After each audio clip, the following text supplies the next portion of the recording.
नमस्कार साथियों, आप देख रहे हैं अपने और अपने परिवार की सेहत से जुड़ा शो मेडिकली स्पीकिंग। मैं हूं समर। साथियों, दिल्ली एनसीआर समेत नॉर्थ इंडिया के कई रीजन्स में जहरीली धुंध छाई हुई है। हवा इस कदर जहरीली हो चुकी है कि लोग नजला, जुकाम, खांसी, गले की समस्या, ओक, अस्थमा जैसी कई बीमारियों की चपेट में आ रहे हैं। स्थिति इतनी है कि लोग डॉक्टरों के चक्कर लगा रहे हैं, मोटी फीस पे कर रहे हैं। हालांकि ऐसी स्थिति पहली बार नहीं हुई है, बल्कि ऐसा हर साल होता है। सर्दियां शुरू होते ही प्रदूषित वायु का घातक असर लोगों को झेलना पड़ता है, लेकिन प्रदूषित वायु का कोई निदान जिम्मेदार लोगों ने अब तक निकाला नहीं। लिहाजा ऐसे में जरूरत है कि हम खुद अपनी सेहत को लेकर जागरूक रहें। साथियों, आयुर्वेद में ऐसे कई तरीके हैं जिन्हें अपनाकर हम इस जहरीली हवा से होने वाली बीमारियों के असर से बच सकते हैं। अंग्रेजी दवाइयों के साइड इफेक्ट से खुद को बचा सकते हैं। जो मोटी रकम इलाज में गंवाई जाती है, हम उसे भी बचा सकते हैं। साथियों, इसलिए हमारे शो में आज जुड़ रहे हैं आयुर्वेद के जाने माने expert doctor and professor Mahesh Vyas ji. Mahesh Vyas ji Ayurveda AIIMS के डीन हैं। Doctor Mahesh Vyas ji, India News के इस खास शो मेडिकली स्पीकिंग में आपका बहुत बहुत स्वागत है। जी नमस्कार। डॉक्टर महेश जी, सर्दियां शुरू होते ही हवा जहरीली हो जाती है। लोगों को सांस, अस्थमा, गले की सूजन और बुखार जैसी कई समस्याएं घेर लेती हैं। आयुर्वेद में सभी रोग 3 तरह की कैटेगरी में आते हैं: वात, पित्त और कफ। हमारे दर्शकों को आप ये समझाइए कि प्रदूषित हवा की वजह से जो रोग हो रहे हैं वो इन 3 में से किस कैटेगरी में आते हैं? देखिए, व्यक्ति को जीवित रहने के लिए शुद्ध वातावरण की आवश्यकता पड़ती है और शुद्ध वातावरण के लिए हमारे को शुद्ध वायु अगर मिले, शुद्ध जल मिले तो व्यक्ति स्वस्थ रहता है। तो कहीं ना कहीं ये प्रदूषण जो है वायु को प्रदूषित करता है और वायु तो शरीर के या जीवन के लिए सबसे मुख्य है।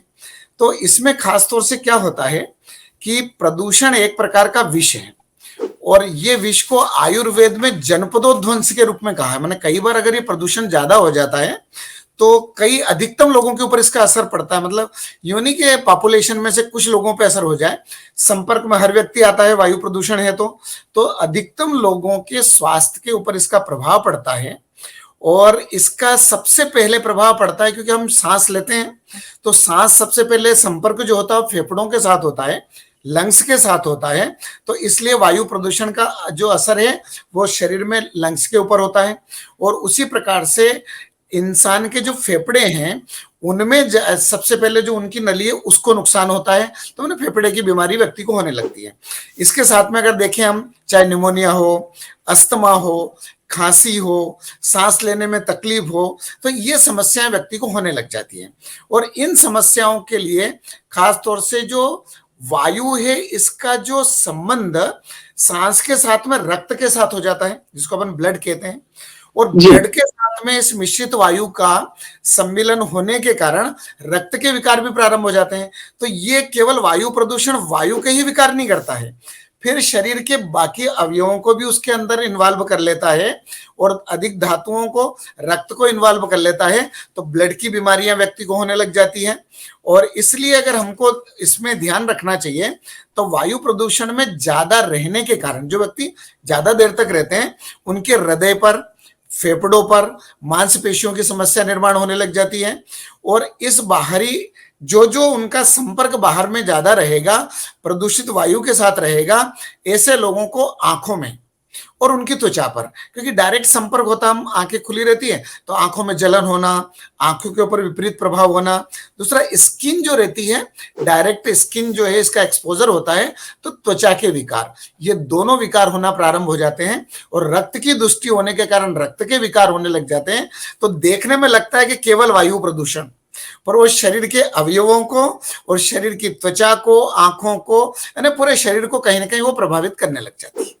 डॉक्टर महेश, जब जहरीली हवा हमारे शरीर में आ जाती है तो गले और सांस की समस्या होना तय है। आप हमारे दर्शकों को ये बताइए कि हम आयुर्वेद के लिहाज से क्या उपाय अपना सकते हैं जिससे हमें राहत मिले और कोई साइड इफेक्ट भी ना हो। बिल्कुल, देखिए, जो प्रदूषण है उस प्रदूषण से बचने के लिए अगर हम उपाय कर लें तो कहीं ना कहीं उसका जो हानिकारक प्रभाव शरीर के ऊपर होगा उससे हम बच सकते हैं। और उसमें सबसे पहले तो ध्यान रखने की जो बात है कि अगर आपको घर से निकलना जरूरी है, अब किसी को सर्विस पे जाना है, कुछ और काम है, तो चाह करके भी वो घर में नहीं रह सकता है, तो ऐसे में घर से बाहर निकलते समय थोड़ा सा मास्क का प्रयोग करना शुरू करें। तो मास्क के कारण हमारे शरीर में प्रदूषित वायु का प्रवेश थोड़ा कम होगा। और मास्क के साथ में आंखों से बचाव के लिए अगर हम चश्मे का प्रयोग कर लें, गॉगल का प्रयोग करें, तो वो भी एक तरह से हमारे लिए हेल्पफुल रहता है। अब आयुर्वेद इसके साथ में कुछ और दूसरे उपाय बताता है, और उसमें सामान्य उपाय के रूप में हमारे हर एक के घर में, जैसे आपने भी किचन की बात की थी कि हमको बाहर जाने की आवश्यकता भी नहीं है, अगर घर के अंदर अणु तेल है, तिल का तेल है, तो घर से जब हम बाहर निकलते हैं उस समय अच्छे से दोनों नासारंध्रों में थोड़ा सा अणु तेल या जो तिल का तेल है उस तेल को अगर लगाते हैं तो वो एक कहना चाहिए कि प्रोटेक्टर का काम करता है। वो शरीर के अंदर जो है जाने वाले जो प्रदूषित हैं या दूषित हवा के साथ में जो भी कण जा रहे हैं उनको वो रोक लेता है। तो जो प्रदूषण है उससे बचने के लिए हम नस्य का प्रयोग कर सकते हैं। इसको आयुर्वेद की भाषा में नस्य बोलते हैं, और सामान्य भाषा में अगर देखें तो एक बूंद अपनों ने ऑयल लिया और उसको दोनों नासारंध्र में लगा लिया, तो ये लगा करके हम बाहर निकलेंगे तो बहुत कुछ अपन बचाव कर सकते हैं उसके साथ में। साथ ही अगर हम देखें तो जो घर के अंदर जो हवा को शुद्ध करते हैं, ऐसे शुद्ध हवा को करने वाले पौधों को लगाएं, और उन पौधों में जो पौधे ऑक्सीजन देते हैं, जो इंडोर प्लांट रहते हैं, उन प्लांट का अगर हम प्रयोग करें तो उसमें कई प्लांट हैं हमारे यहाँ, नागदंती है जो ऑक्सीजन देती है, और भी प्लांट है। तो घर के अंदर इंडोर में अगर हम उन प्लांट को लगाएं तो बाहर वातावरण भरे प्रदूषित है, लेकिन वो घर के अंदर के वातावरण को साफ रखने में हमारे लिए हेल्पफुल रहते हैं। तो एक वो कर सकते हैं। दूसरा, घर पर जो है कुछ द्रव्य ऐसे हैं जिन द्रव्यों का प्रयोग हम धूपन के रूप में कर सकते हैं। वहां पर धुआं नहीं करना है, पर वो द्रव्य का प्रयोग जो वातावरण को शुद्ध करते हैं, तो उनका प्रयोग हम कर सकते हैं।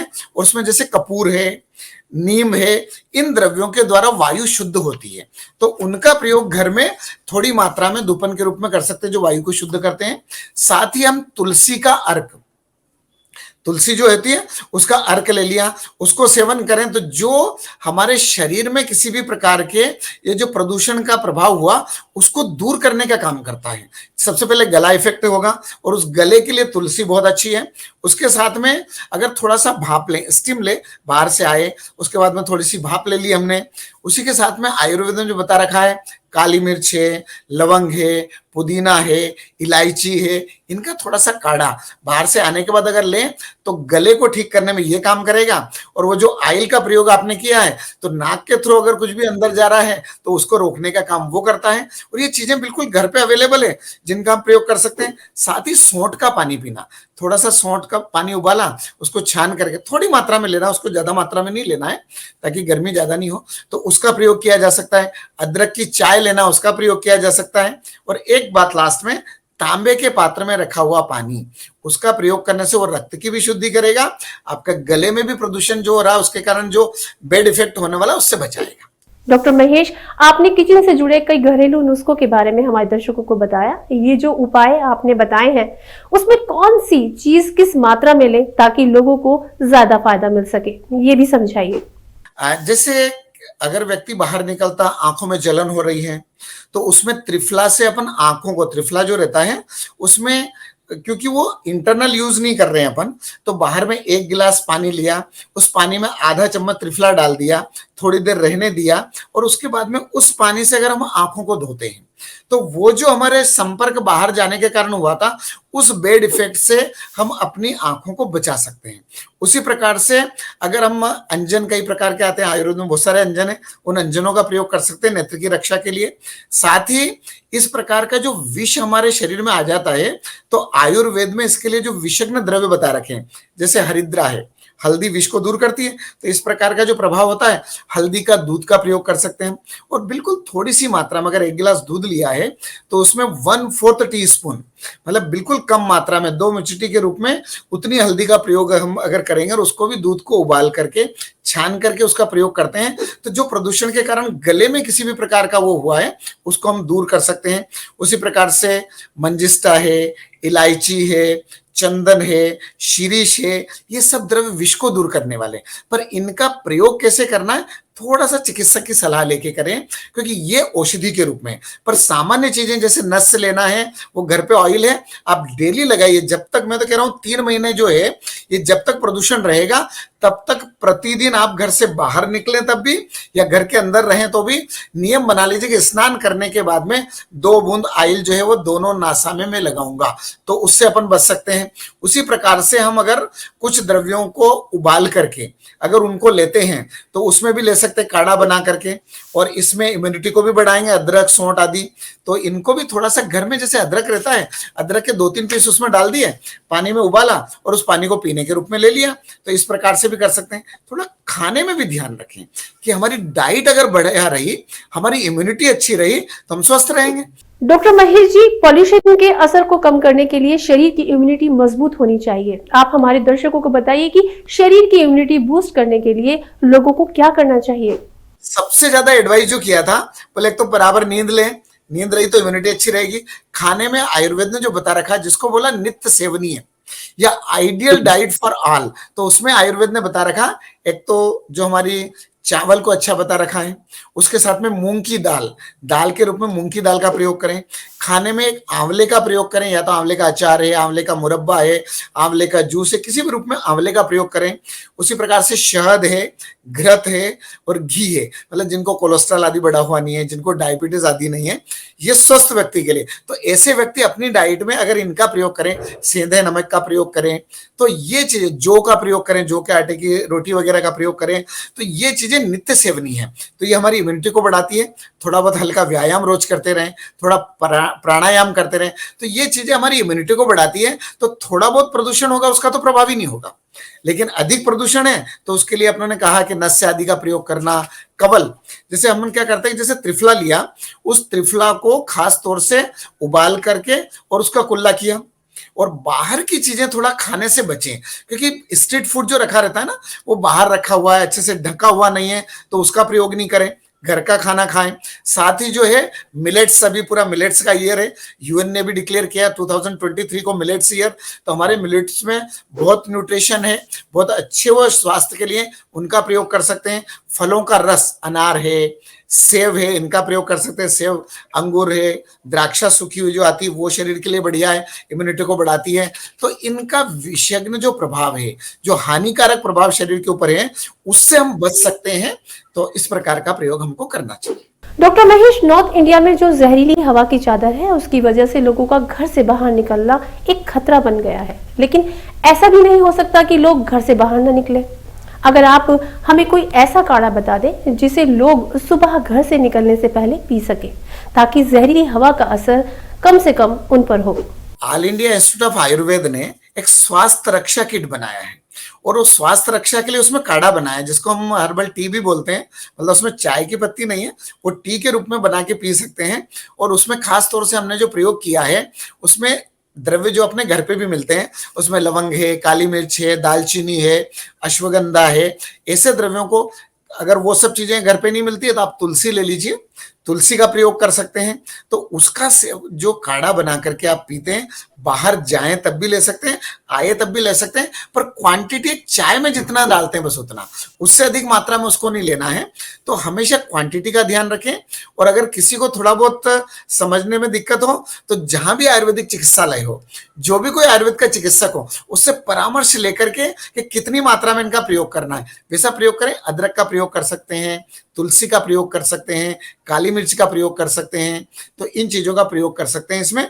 और साथ में रसायन, आयुर्वेद ने रसायन बताया कि इम्यूनिटी अच्छी रहे, उसके लिए च्यवनप्राश का प्रयोग है, हम च्यवनप्राश का प्रयोग कर सकते हैं। आमल की रसायन, जो न तो कहना चाहिए कि आमल की को शरीर के लिए बहुत ही उत्तम बताया है, पर उसको चिकित्सा के रूप में प्रयोग करना, तो आमल की रसायन आता है, वो इम्यूनिटी को अच्छा रखेगा, तो लंग्स भी आपके मजबूत रहेंगे, आपका हृदय मजबूत रहेगा। तो आपके इन दोनों पे किसी प्रकार का, इवन यहाँ तक कि कई बार ये जो प्रदूषण रहता है, इसका मस्तिष्क के ऊपर भी प्रभाव पड़ता है। और विशेषकर वृद्ध लोगों में, या जिनकी इम्यूनिटी कम है, या जिनको कई प्रकार की डिजीज पहले से, कि काफी टाइम से डायबिटीज है, काफी टाइम से ब्लड प्रेशर की दवाई ले रहे हैं, या जिनको किडनी की प्रॉब्लम है, उनके ऊपर इसका प्रभाव ज्यादा होता है। तो उनको अपने स्वास्थ्य का ध्यान और ज्यादा रखना चाहिए। तो आयुर्वेद में कई रसायन हैं, तो अगर पास में कोई भी आयुर्वेदिक चिकित्सालय हो, आयुर्वेदिक चिकित्सक हो, तो उससे संपर्क करें और उसके परामर्श के अनुसार औषधि का प्रयोग करें।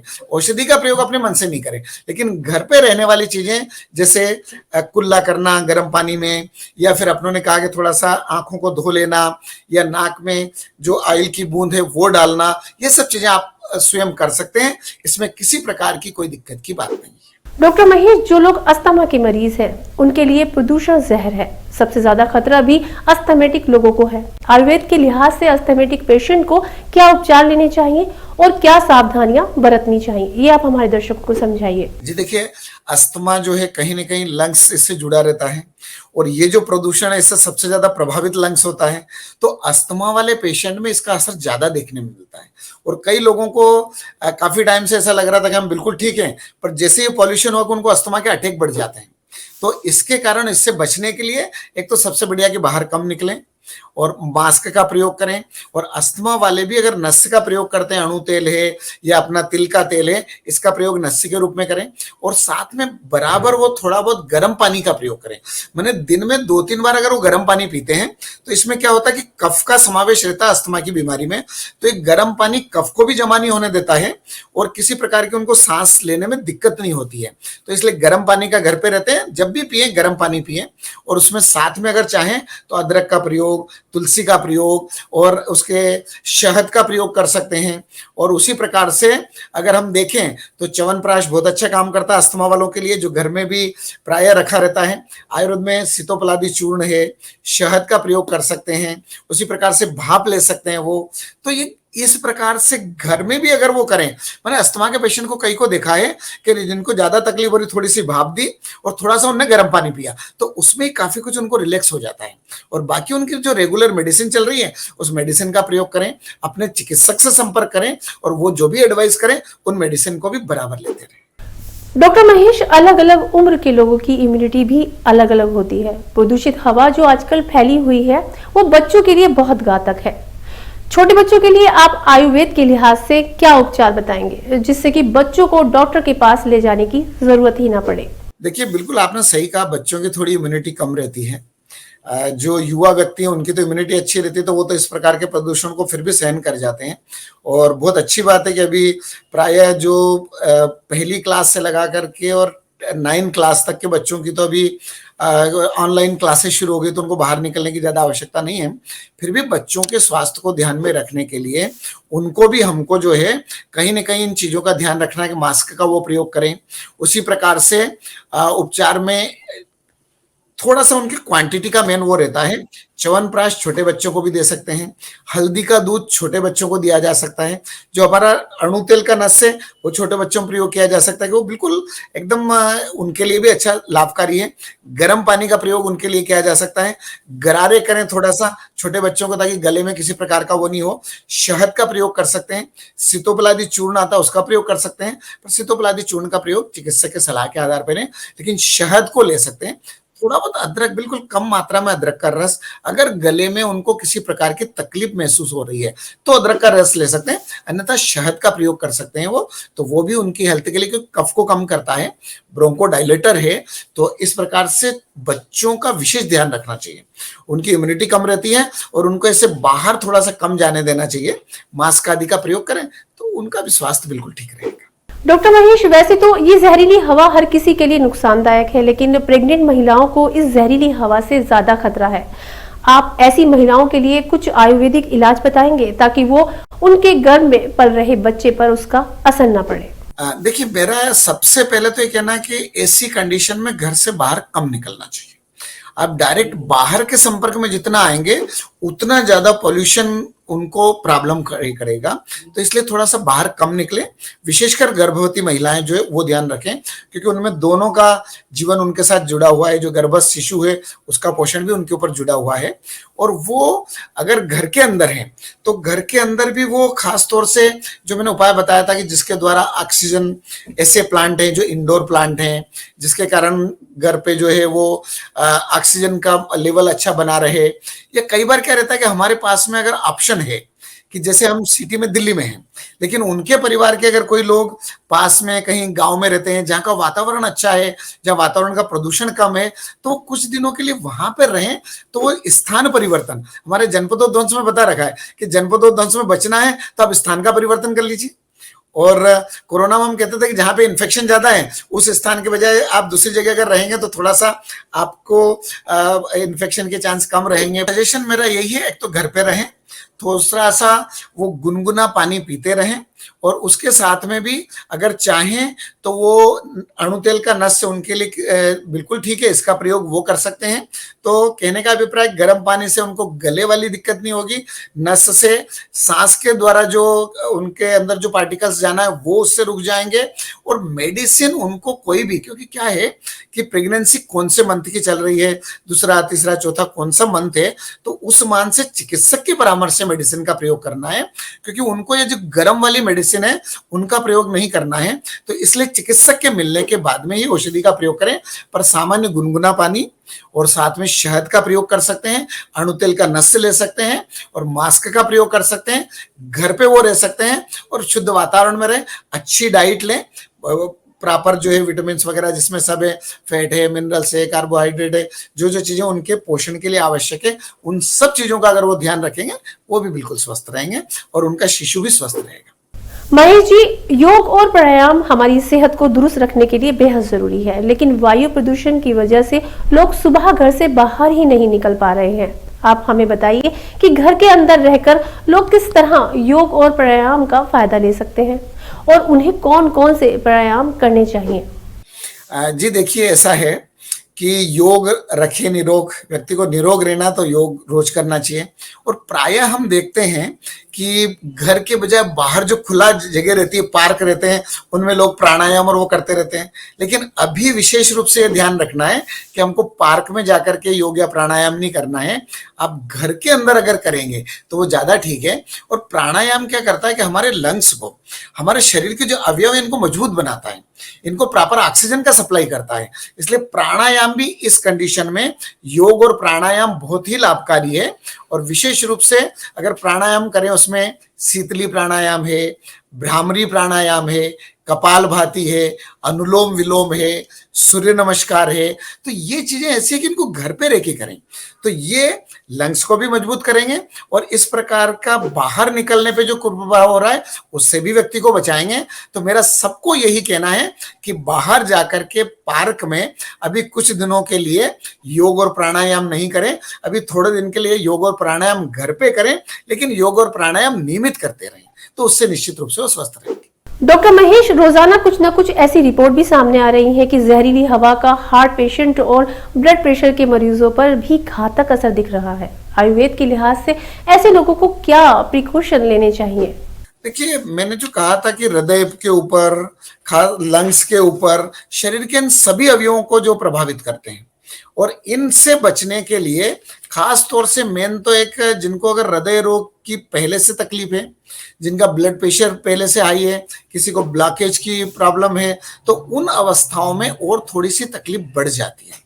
तो कहने का अभिप्राय है कि उनको इन चीजों से बचना चाहिए, डायरेक्ट प्रदूषित वायु के संपर्क में नहीं आना चाहिए, और उनको विशेष रूप से मास्क का प्रयोग नियमित रूप से करना चाहिए। कई बार अपन क्या करते हैं, अच्छा थोड़ा सा बाहर जाके आते हैं, इतनी देर के लिए क्या लगाना, पर घर से अगर बाहर निकलें बिल्कुल मास्क का प्रयोग करें। खासतौर से वो जिनको हृदय रोग है, जिनको लंग्स की कोई तकलीफ है, अस्थमा की कोई तकलीफ है, उन लोगों को, और अपनी जो रेगुलर दवाई बताई है उस रेगुलर दवाई का प्रयोग करें, और साथ में योग और प्राणायाम, इनका प्रयोग अगर अपन करेंगे तो बिल्कुल उससे थोड़ा सा ठीक रहेगा।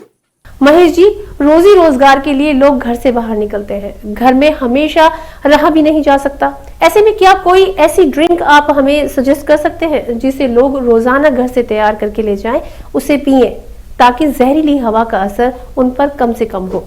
देखिए, शरीर के लिए जल की आवश्यकता हर सीजन में होती है, तो इसलिए पानी बराबर पर्याप्त मात्रा में पीते रहें जब भी अपने को लग रहा है कि थोड़ी प्यास लग रही है, क्योंकि हमारा शरीर अपने आप खुद डिमांड करता है। तो उसको नजरअंदाज नहीं करें, लिक्विड बराबर लेते रहें। और दूसरी बात है कि कुछ चीजें, जैसे घर से बाहर निकले तब अपने थर्मस में गर्म पानी ले लिया, अगर उसमें चाहें तो थोड़ा सा अदरक जो है वो उसके साथ पानी उबाल करके साथ ले लिया। धान्य जो रहता है अपना धनिया को उबाल करके जो है उसका पानी को छान करके साथ में रख लिया। तो इस पानी को दिन में पीते रहे तो हम अपने साथ में जो चीजें हैं उनके द्वारा ही, तुलसी है, तुलसी डाल करके अगर हमने पानी उबाला है उस पानी को साथ में रख लिया तो पी सकते हैं। पर बस क्वांटिटी का ध्यान रखें, यूं नहीं कि अपनों ने बहुत ज्यादा क्वांटिटी में प्रयोग कर लिया, थोड़ी सी मात्रा में 1-2 पीस अदरक के ले लिए केवल, या अगर आपने को तुलसी लेना है तो 4-5 पत्ते तुलसी के डाल करके उबाल लिया और 1 लीटर पानी अपन साथ लेते गए। तो उस गुनगुने पानी को आप दिन भर पीते रहिए, क्योंकि व्यक्ति जो इस काम पे, वो काम तो उसको करना ही पड़ता है, थोड़ा नस से करके जाए। दोनों नासा में अगर वो एक एक बूंद तेल या अणु तेल लगा लिया तो वो प्रोटेक्शन का काम करेगा। आप अपना काम करते रहिए लेकिन स्वास्थ्य का ध्यान रखिए। तो साथियों, आज के हमारे शो मेडिकली स्पीकिंग में एम्स आयुर्वेद के dean doctor and professor Mahesh Vyas ji ने प्रदूषित वायु से होने वाली सभी समस्याओं का निदान हमें समझाया। कई तरह के काढ़े और आयुर्वेदिक इलाज हमें समझाए। उम्मीद है डॉक्टर महेश जी ने जो जानकारी हमारे साथ साझा की उसका फायदा उठाकर आप लोग जहरीली हवा और सांस से जुड़े रोगों से खुद को काफी हद तक बचा पाएंगे। डॉक्टर महेश व्यास जी, हमारे शो में आने के लिए और इतनी अहम जानकारी साझा करने के लिए आपका बहुत बहुत शुक्रिया। नमस्कार सभी को। साथियों, अब मुझे इजाजत दीजिए, लेकिन जाने से पहले आपसे एक बात जरूर कहना चाहूंगी कि स्वस्थ रहिए, मुस्कुराते रहिए, अच्छा खाइए, अच्छा खिलाइए, अपना और अपने परिवार का ध्यान रखिए। नमस्कार।